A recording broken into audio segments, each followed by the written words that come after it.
News, सच जरूरी है। नमस्कार, एमएनएस न्यूज लाइव में आप सभी का स्वागत है। मैं हूं आपके साथ अर्शी अंसारी। आइए देखते हैं देश और दुनिया की तमाम खबरें। क्या कांग्रेस बीजेपी के बाद सबसे बड़ी ताकत बनेगी? योगी सरकार की सबसे बड़ी नाकामी उजागर। बीजेपी सांसद का सपा नेता शिवपाल यादव पर पलटवार। आइए देखते हैं खबर विस्तार से।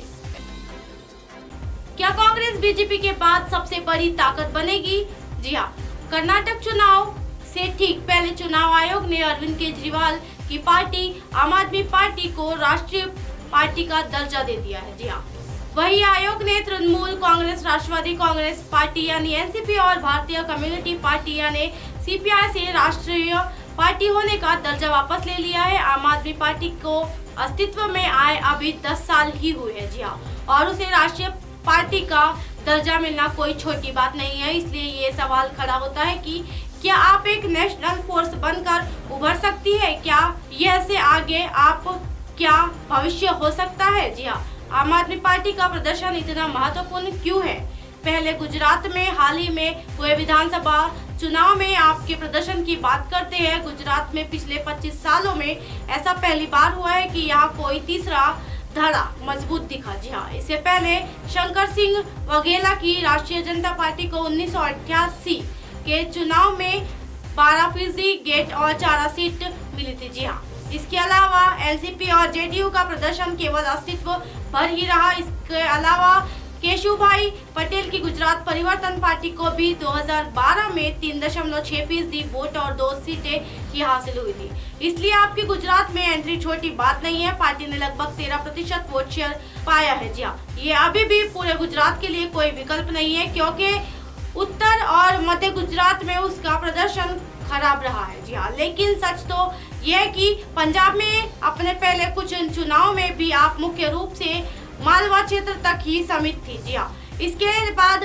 इसने पूरे राज्य को साध लिया। आम आदमी पार्टी का उदय बीएसपी के उदय की तरह ही हुआ है। जी हाँ, आपने पंजाब में इस जो हासिल किया है उसके महत्व को कम नहीं किया जा सकता है, लेकिन फिर भी राष्ट्रीय दृष्टिकोण से पंजाब अलग राज्य है। उत्तर भारत के राज्यदार हिस्सों से ये अक्सर चुनावी तौर पर विपरीत दिशा में चलता है। जी हाँ, ये एक सिख बहुसंख्यक राज्य भी है, लेकिन गुजरात पंजाब जैसा नहीं है। जी हाँ, ये एक भारी हिंदू बहुमत वाला राज्य है। राजस्थान, मध्य प्रदेश, छत्तीसगढ़, हिमाचल प्रदेश, उत्तराखंड की तरह गुजरात भी ऐसा राज्य है जहाँ कांग्रेस और बीजेपी के अलावा किसी तीसरे धड़े के लिए जगह नहीं है। जी हाँ, लेकिन आप गुजरात में अच्छा प्रदर्शन कर सकते हैं तो इसका मतलब वह बाकी राज्यों में भी एंट्री ले सकते हैं। जी हाँ, राष्ट्रीय स्तर पर आम आदमी पार्टी का प्रदर्शन कैसा है? आम आदमी पार्टी वैसे तो खुद को कांग्रेस और बीजेपी का विकल्प बनाती है, लेकिन आप कांग्रेस के वोट को काट कर उभरी है। जी हाँ, दिल्ली में 2013, 2015 और 2020 में हुए चुनाव में यही हुआ है। कांग्रेस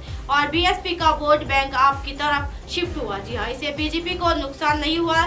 ऐसा ही एमसीडी चुनाव में भी हुआ है और गुजरात चुनाव में भी कांग्रेस के वोटों में ही आपने सेंध मारी है। इसलिए ये कहा जा सकता है कि आम आदमी पार्टी यानी आप कांग्रेस के विकल्प के रूप में उभर रही है। हिमाचल में आपका प्रदर्शन बुरा क्यों रहा? क्योंकि हिमाचल में कांग्रेस ने आपको कोई जगह नहीं दी। कांग्रेस काफी मजबूत थी। अगर आम आदमी पार्टी दिल्ली के चुनाव में बीजेपी के वोट शेयर को काटने में कामयाब नहीं होती है तो वो राष्ट्रीय स्तर पर ज्यादा कुछ नहीं कर पाएगी। योगी सरकार की सबसे बड़ी नाकामी उजागर। जी हाँ, समाजवादी पार्टी यानी सपा के राष्ट्रीय अध्यक्ष और उत्तर प्रदेश के पूर्व सीएम अखिलेश यादव अक्सर सड़कों बीच चौराहे पर आवारा पशुओं की फाइट के वीडियो अपने ट्वीट हैंडल से साझा करते रहते हैं। जी हाँ, एक बार फिर सपा प्रमुख अखिलेश यादव ने बीच चौराहे से 2 सांडों की लड़ाई का वीडियो साझा करते हुए लिखा है कि सुना तो ये था कि आवारा पशुओं की समस्या के लिए IAS नियुक्त किए गए हैं। क्या ये भी जुमला था? दरअसल आवारा पशुओं की समस्या को लेकर अखिलेश यादव आए दिन योगी सरकार पर हमला करते रहते हैं। कभी आवारा पशुओं से किसानों के नुकसान को लेकर तो कभी आवारा पशुओं की वजह से सड़कों पर हो रहे हादसों को लेकर। जी अखिलेश यादव का कहना है कि राज्य सरकार आवारा पशुओं को गौशालाओं में शिफ्ट करने के बड़े बड़े दावे करती है, मगर ये दावे खोखले साबित हो रहे हैं। जी हाँ, रिपोर्ट के अनुसार अखिलेश यादव का कहना है कि आवारा पशु या तो सड़कों पर झुंड में घूमते मिल जाएंगे या तो फिर किसान की फसलें बर्बाद करते नजर आएंगे। जी हाँ, सरकार बड़े बड़े दावे करती है कि सभी आवास पशु जिले के विभिन्न क्षेत्रों में बनी गौशालाओं में है। जी हाँ, मगर गौशालाओं में अवस्था के कारण एक भी पशु यहाँ नहीं रुकते हैं। बीजेपी सांसद का सपा नेता शिवपाल यादव पर पलटवार, कहा संकट में राम ही याद आते हैं। जी हाँ, एटा में निकाय चुनाव को लेकर बीजेपी के राज्यसभा सांसद हरनाथ सिंह यादव का बड़ा बयान सामने आया है। जी हाँ, शिवपाल यादव के साथ सपा आने पर ही राम राज्य आने वाले बयान पर उन्होंने कटाक्ष किया है। सांसद ने कहा कि जब व्यक्ति संकट में होता है तो राम ही याद आते हैं। जी हाँ, अब उनको भी राम याद आ रहे हैं जिन्होंने कभी राम भक्तों पर गोली चलाई थी। उन्होंने सपा सुप्रीमो अखिलेश यादव द्वारा काशीराम की मूर्ति का अनावरण कर अनुसूचित जाति कार्ड कहने पर सपा पर भी हमला बोला था। जी हाँ, कहा है कि वोट की खातिर सपा अनुसूचित जाति प्रेम की दिखावा कर रही है। ये वही सपा है जिसमें मायावती पर हमला कर गेस्ट हाउस कांड करवाया था। जी हाँ, सांसद ने किया ये दावा। सांसद हरनाथ सिंह यादव ने कहा कि निकाय चुनाव में बीजेपी भारी बहुमत से जीत दर्ज करेगी और अन्य सभी पार्टियों का सफाया हो जाएगा। जी हाँ, उन्होंने बीजेपी के द्वारा मुस्लिम समुदाय के लोगों के सम्मेलन आयोजित करने पर कहा कि आज तक मुसलमानों को आरएसएस और बीजेपी का हवा दिखाकर भयभीत किया गया। जी हाँ, लेकिन बीजेपी से नौकरी योजनाओं के क्रियान्वयन में मुसलमानों के साथ कोई मतभेद नहीं।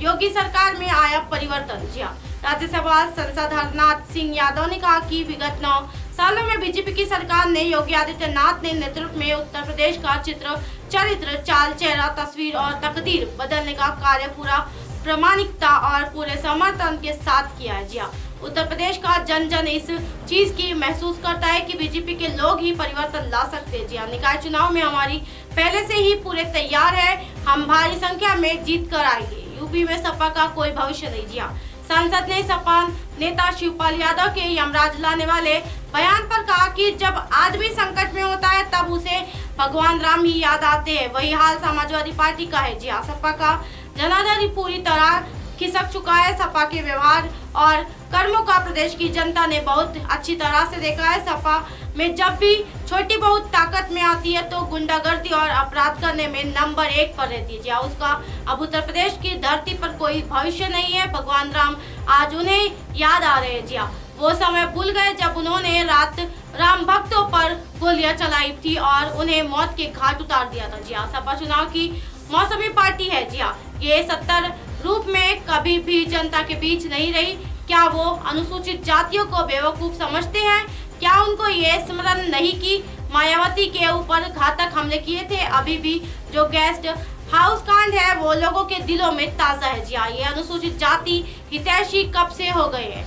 ये तो अनुसूचित जाति विरोधी रहे हैं। जी हाँ, मुसलमानों को किया गया गुमराह। जी हाँ, राज्यसभा सांसद ने इस बात से इनकार किया है कि निकाय चुनाव आगामी लोकसभा चुनाव का सेमीफाइनल का है। कहा कि लोकसभा चुनाव की तैयारी इसमें अपने आप समाहित और आजादी से लेकर आज तक कांग्रेस और क्षेत्रीय दलों ने सिर्फ ठगने का काम किया है। संघ और बीजेपी का हवा दिखाकर मुसलमानों को गुमराह करने का काम किया है। मुसलमानों को अब समझ में आ रहा है कि कांग्रेस और सपा जैसे क्षेत्रीय दल है।